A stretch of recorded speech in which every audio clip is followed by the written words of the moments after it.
بسم اللہ الرحمن الرحیم۔ فرمان مصطفیٰ صلی اللہ تعالی علیہ وسلم، تمہارا مجھ پر درود پڑھنا پلس صلوات کی طریقی میں نور ہوگا۔ صلو علی الحبیب صلی اللہ علیہ محمد صلی اللہ علیہ وسلم۔ 3 سانس میں پانی پینا سنت ہے مبارک راشد عطاری نیو روحانی علاج لے کر پیش خدمت ہے۔ آج ایک وظیفہ لے کر آیا ہوں یکم رمضان کا۔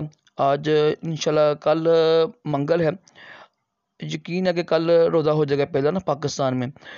تو یہ مغرب کی نماز کے بعد آپ نے یہ وظیفہ کرنا ہے۔ الحمدللہ رزق میں تیزی کے ساتھ برکت ہوگی، الحمدللہ بڑا مجرب ہے اور بزرگ بھی ہے، تو یہ لازمی کیجیے گا۔ تو ویسے کوشش کریں مغرب کی نماز جب بھی چاند نظر آئے نا، اسلامی سال نظر آئے تو سورہ ملک پڑھا کریں، اور اسی وظیفے کے ساتھ سورہ فتح ہے نا وہ 3 مرتبہ پڑھیے گا، انشاءاللہ اس سے بھی رزق میں برکت ہوتی ہے۔ کرنا آپ نے یہ کہ سورہ آج نا مغرب کی نماز پڑھ کے نا اولا کا دروشی پڑھ لیجیے گا، اور 21 مرتبہ سورہ قدر پڑھنی ہے آپ نے، سورہ قدر پڑھنی ہے 21 مرتبہ اولا کا دروشی پڑھ کے، اور اللہ پاک سے دعا بھی کیجیے گا، انشاءاللہ رزق میں بہت تیزی کے ساتھ برکت ہوگی انشاءاللہ۔